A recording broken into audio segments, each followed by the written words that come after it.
I'm glad you're here with me today as we work on our Peaceful Christmas. I have some more of my favorite supplies. I have my 3x5 card, my Pigmographic one, my tortillon, and a 2B pencil is my go-to pencil. You can tell because it's small. All right, then let's pick up our pencil and get started. We're gonna draw a lopsided orb. Like today, I really want it to be a little funky, and I'm gonna choose the line that I really want to use.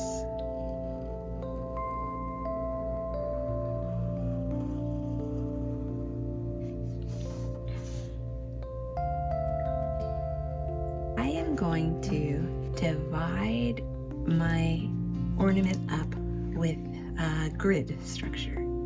So I am just going to go across like this and this. And I don't want it to be too serious looking, so instead of going perpendicular, I'm gonna go a little to this diagonal.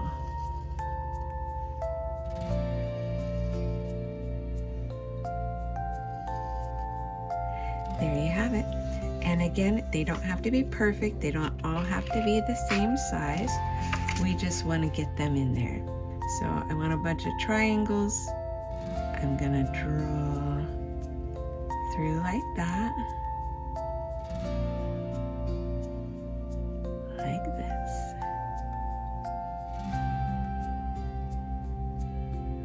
like that. I think I need triangles there.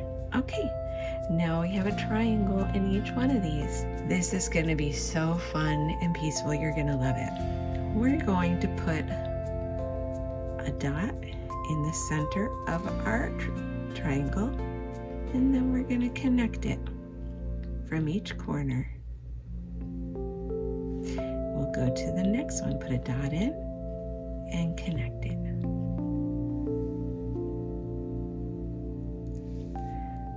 Dot in the center, connect it.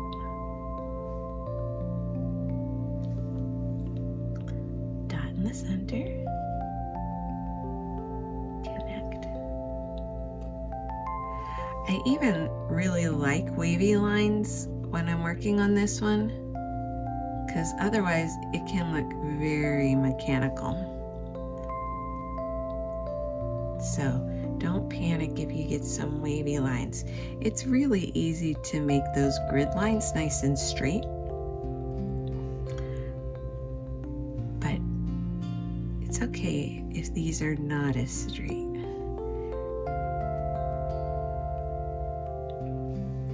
Because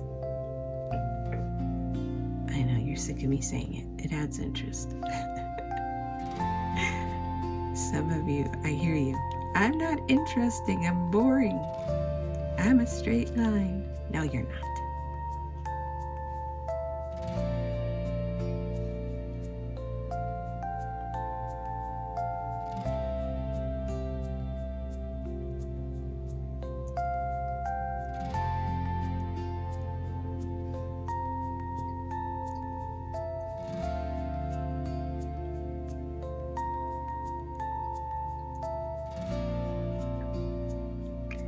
And we're just going through the motions of repetitively dropping a dot in the center of our triangle and then connecting that dot with the three corners of the triangle over and over and over again.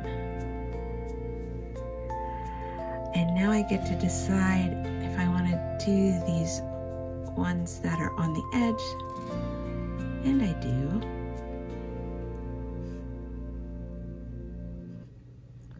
And some of them won't get perfectly where they need to go.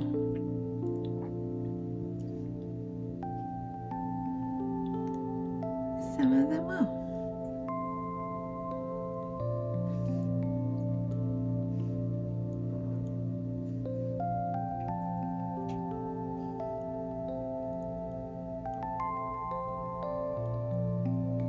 Okay, that is our cool design.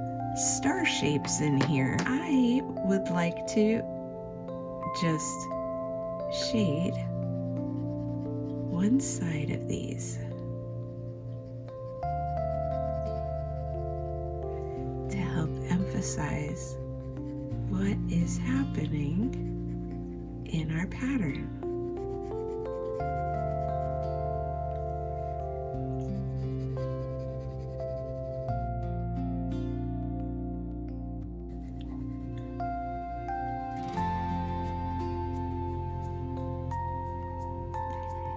And you might choose to shade yours a different way. This is just what has appealed to me today to do. And sometimes I'm going to get a few that aren't shaded together, and I'm just kind of seeing where I think I want to see a little something happening, and that's where I'm putting it. So I want it to have this up-down 3D kind of effect going on. That's really pleasing to me. And I don't know that I'm going to use my tortillon. I am happily shading all of these really heavy.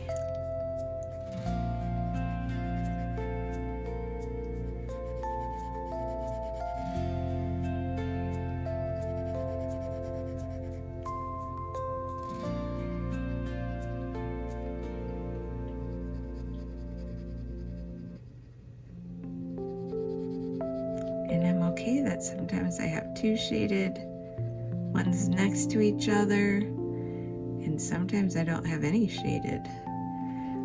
I'm just looking and seeing where I think we could use a little color.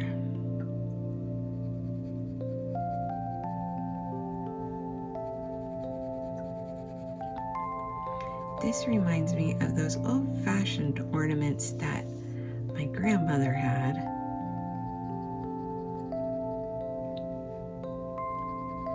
They really did go in and out like this. It's really cool.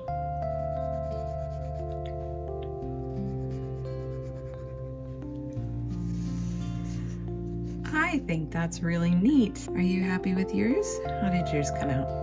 Let's put our... I need to learn what this thing is called. It's the little part that keeps it on there. And I'm just going to put some X's up here. And a single one of those and our initials. You know, I can't help myself. I see diamond shapes, so now I have to color them.